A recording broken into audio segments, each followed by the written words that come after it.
the great Jeremy Irons. The movie is House of Gucci. Thank you so much for giving me a few minutes today. It's an absolute delight to be able to speak with you. It's great to talk to you, David.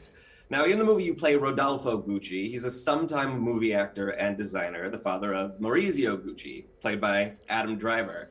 And it was interesting to me in seeing the movie Wednesday night, Maurizio describes him as a man that's haunted, surrounded by ghosts and very tortured.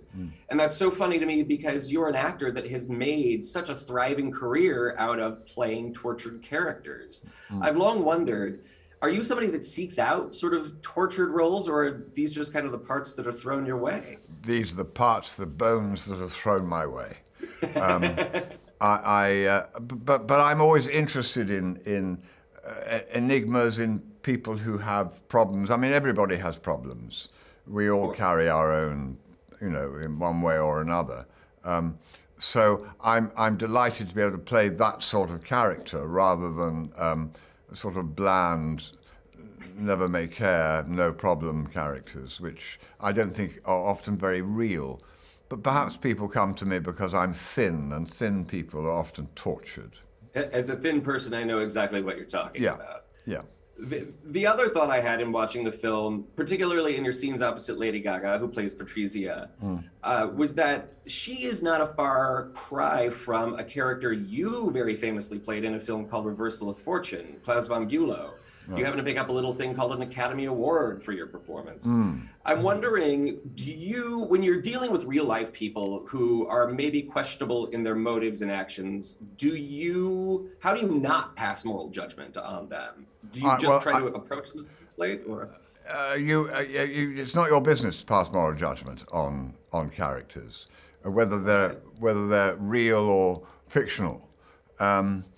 You are they. I mean, we as individuals, we sometimes maybe think, oh, I behaved not so well last night or whatever.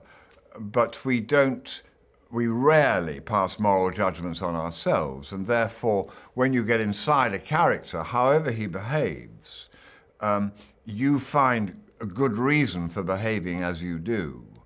And you don't say to yourself, I'm being absolutely evil to doing this, or very selfish. You do it because you think it's the right thing from your perspective to do. You may well be wrong, but that's for other people to say. But you have to be truly empathetic as an actor. You have to get inside another character, not judge him. You may later, when you see the movie, think, well, he's not a very nice person, but at the time, you don't have those feelings. So real quick, I've always wanted to ask you about Scar in The Lion King, possibly your most famous character. Thank you. Now, there have been scholarly essays and journals written on this subject, so I hope you can clear something up for us. Yeah. Many people have speculated that his frustration, his torture, comes from the fact that he's a closeted gay lion. Right. I'm wondering, first of all, was this a thought that crossed your mind when you were making the film? And in retrospect, do you see him as being a sort of coded queer character? I never crossed my mind when making it, but seeing it, I have no doubt. He's a complete closet gay, and he's miserable because he hasn't come out. And if only he would have done, the world would have been entirely different. He would have forgotten about, taking over the monarchy. He would have been happy in himself with his partner. That is absolutely wonderful.